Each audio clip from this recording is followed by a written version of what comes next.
में कभी होली नहीं मन सकती, इसलिए दोबारा ऐसी कोशिश भी मत करना, अंजाम बुरा होगा। आवाज सुन मनोज हैरानी से इधर उधर देखने लगता है, पर उसे कोई दिखाई नहीं देता। वो गांव वापस आ जाता है, जहां तूफान की वजह से सब कुछ तहस महस हो चुका होता है। आखिर ये तूफान आया कैसे? ना ऐसा कोई मौसम था और ना ही हमने होली का त्योहार मनाने की बात की थी। सरपंच की बात पर कोई रिएक्शन दिए बिना मनोज चुपचाप अपने घर चला जाता है।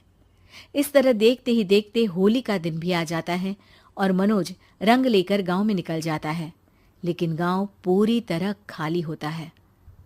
अरे त्योहार का दिन है, धूमधाम की जगह मातम क्यों मनाया हुआ है?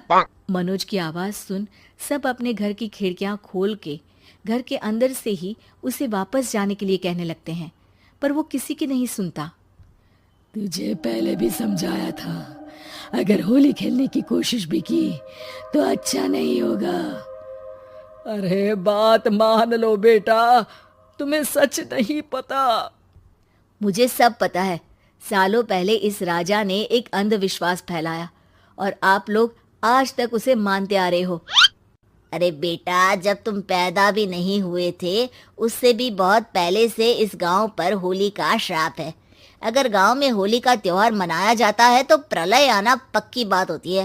राजा भूषण इस सब में नहीं मानते थे और त्योहार मनाने लगे, जिसके चलते होली वाले ही दिन पहले उनके बेटे की और फिर उनकी मृत्यु हो गई। तभी से गांव की रक्षा के लिए उनकी आत्मा उस हवेली में रह रही है। सबकी बातें सुन मनोज उलझन में पड़ जाता है। सोचना भी मत मनोज, अगर तुमने इस परंपरा को तोड़ने की कोशिश भी की तो उसका परिणाम इस गांव और गांव के लोगों के लिए अच्छा नहीं होगा। मुझे भी यकीन नहीं हो रहा कि आप लोग एक बेतुकी बात को मानकर सालों से रंगों के त्योहार को मातम की तरह मनाते आ रहे हो। मनोज किसी की कोई बात ना मानते हुए पूरे गांव में रंग बिखेर देता है, जिसके तुरंत बाद वहां तूफान के साथ बिजलियां गरजने लगती है। अचानक मौसम में ऐसा बदलाव देख जहां मनोज कंफ्यूजन में आ जाता है, वहीं गांव वाले डर से सहम जाते हैं।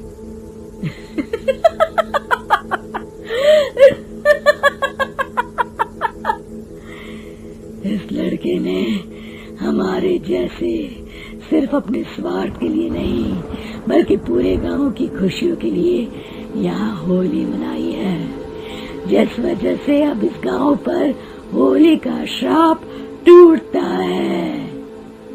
ऐसा बोलकर राजा का भूत वहां से गायब हो जाता है, जिसके बाद गांव के लोग धूमधाम से होली मनाते हैं। खुशियों के रंग गांव में बिखरे ही होते हैं कि अगली सुबह अचानक मनोज कहीं गायब हो जाता है और एक बार फिर गांव में होली का नया राज शुरू हो जाता है।